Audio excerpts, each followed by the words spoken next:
यहाँ पे हमें एक गाइड दी है कुछ ऐसे, इसको हम मार्क कर लेते हैं पहले। ये कुछ ऐसे मार्क हो गया। यहाँ पे ए बी सी डी जो है मेरी वो स्क्वायर है। अब स्क्वायर की सारी साइड्स इक्वल होती हैं, तो मैं इसकी सारी साइड्स को मान लेता हूँ ए। तो यहाँ पे चारों साइड्स ए हो गई।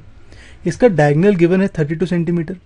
यहाँ पे डायगनल होता है बी डी, तो मैं बी डी को मान लेता हूँ 32 सेंटीमीटर। नीचे एक आइसोसेलेस ट्रायंगल गिवन है जिसका बेस है 8 सेंटीमीटर, यानी यहाँ ई एफ की वैल्यू है 8 सेंटीमीटर, और साइड है 6 सेंटीमीटर जो इक्वल है, यानी जो बाकी दो साइड बची सी ई और सी एफ वो 6 सेंटीमीटर है। इसे मार्क कर लेते हैं। यहाँ पे हमें निकालना है कितना पेपर यूज़ हुआ ईच शेड का, यानी हमें ये ब्लू वाला ट्रायंगल का एरिया निकालना है, वाइट वाले ट्रायंगल का एरिया निकालना है, और ये छोटा ब्लू वाला ट्रायंगल का एरिया निकालना है। ये निकालते हैं। पहले जो हमने अभी डिस्कस किया उसे लिख देते हैं। A B C D square है तो इसकी सारी साइड्स को मैं ए मान लेता हूँ। अब 3 ट्रायंगल्स हैं हमारे पास, ये तीनों ट्रायंगल्स, हम इसका एरिया निकालते हैं।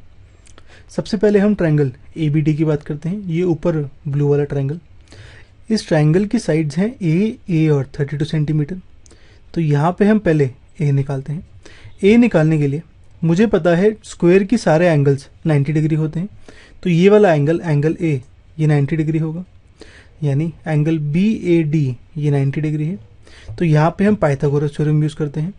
पाइथागोरस थ्योरम होती है हाइपोटेन्यूज का स्क्वायर, यानी यहाँ बी डी का स्क्वायर होगा बेस प्लस हाइट, यानी ए स्क्वायर प्लस ए स्क्वायर के इक्वल, यानी 32 स्क्वायर होगा ए स्क्वायर प्लस ए स्क्वायर। ये आएगा मेरा 2a स्क्वायर की वैल्यू 32 स्क्वायर, यानी ए स्क्वायर आएगा 32 स्क्वायर बाई 2। यहाँ हम रूट ले लेते हैं, तो ए की वैल्यू आएगी मेरी ये। अब यहाँ पे हमारा साइड ऑफ स्क्वायर यानी ए की वैल्यू आ गई है, यानी हमारी तीनों साइड्स पता चल गई है अब।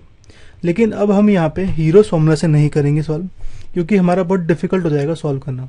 हम इसे सॉल्व करते हैं एरिया ऑफ स्क्वायर से। पहले हम निकालते हैं एरिया ऑफ स्क्वायर, ये A B C D square का एरिया निकालते हैं। ये मेरा साइड इंटू साइड होता है एरिया ऑफ स्क्वायर। यहाँ पे साइड है ए, तो ये हो जाएगा ए स्क्वायर, यानी इसका स्क्वायर। ये आएगा 32 स्क्वायर बाई 2, यानी 512 सेंटीमीटर स्क्वायर। अब यहाँ पे ये ब्लू वाला ट्रायंगल और वाइट वाला ट्रायंगल में मेरी साइड सेम है, ए और 32 इसमें भी सेम है, यानी ये दोनों का एरिया सेम होगा। जब साइड सेम होती है तो एरिया सेम होता है। अब यहाँ पे मेरा टोटल एरिया है ए बी सी डी, तो इन दोनों का एरिया होगा half of area of square A B C D. Area of square हमने निकाला था, तो ये आ जाएगा 256 सेंटीमीटर स्क्वायर। ये जो एरिया ऑफ ये वाला ट्रायंगल है ब्लू वाला, ये है एरिया ऑफ शेड 1। ये वाइट वाला का ट्रायंगल है एरिया ऑफ शेड 2।